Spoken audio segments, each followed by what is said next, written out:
Hello guys, welcome back to my channel. இன்றைக்கி நாம் என்ன பண்ண போகிறோம்னா புதுசாக வரல. நாம் இன்றைக்கி தான் ட்ரை பண்ண போகிறோம். எனக்கு கரெக்டாக ப்ரொனவுன்ஸ் பண்ணி தெரிஞ்சுட்டாங்க.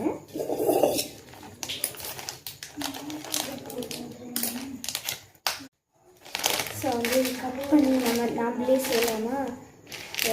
கட் பண்ணிக்கலாம். எப்படி இருக்குன்னு உள்ள வரல, நான் பார்த்தே அவ்வளோ இது.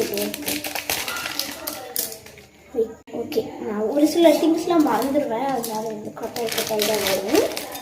ஓ, இப்படி தான் இருக்கு.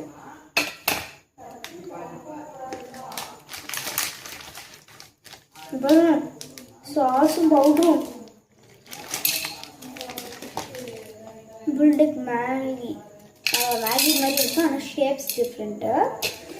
மேகிலாம் வெறும் பவுடர் தான் கொடுப்பாங்க, இவங்க சாஸும் பவுடரும் சேர்த்து கொடுத்துருக்காங்க.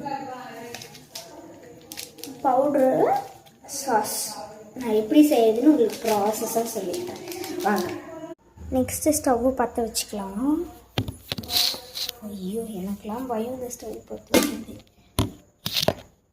கொஸ்டின் உங்களுக்கு தெரியுதுன்னு நினைக்கிறேன்.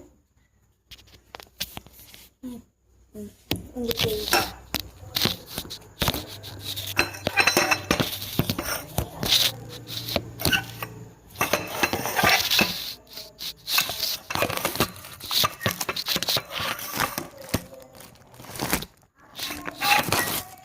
வரமாட்டேங்குது. ஒரு பற்ற வச்சாச்சு. எங்கள் வீட்டில் இந்த கடாய் தான் கொடுத்தாங்க. ஃபர்ஸ்ட் டம்ளர்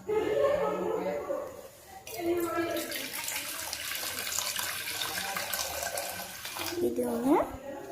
அடுத்து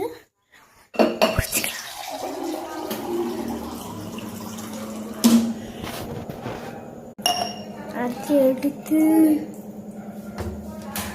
பத்தாது. நல்லா இந்த மாதிரி சாஃப்டான, இந்த மாதிரி விரியிற டைம், இந்த மாதிரி சாஃப்டான இருக்க டைமில் நம்ம எடுத்துடணும். எடுத்துட்டு ஒரு கப்பில் ட்ரான்ஸ்ஃபர் பண்ணிவிட்டு அதுக்குள்ளே மசாலா சாஸ் போட்டு மசாலா போட்டுடலாம்.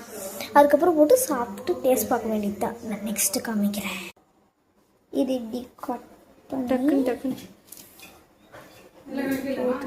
ரொம்ப கூடாது. அடுத்து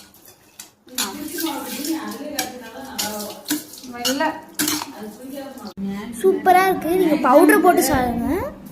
நான் பவுடர் போடல. பவுடர் போடாமல் இருந்தால் இன்னும் டேஸ்ட்டாக இருந்திருக்கும். சூப்பராக இருக்கு.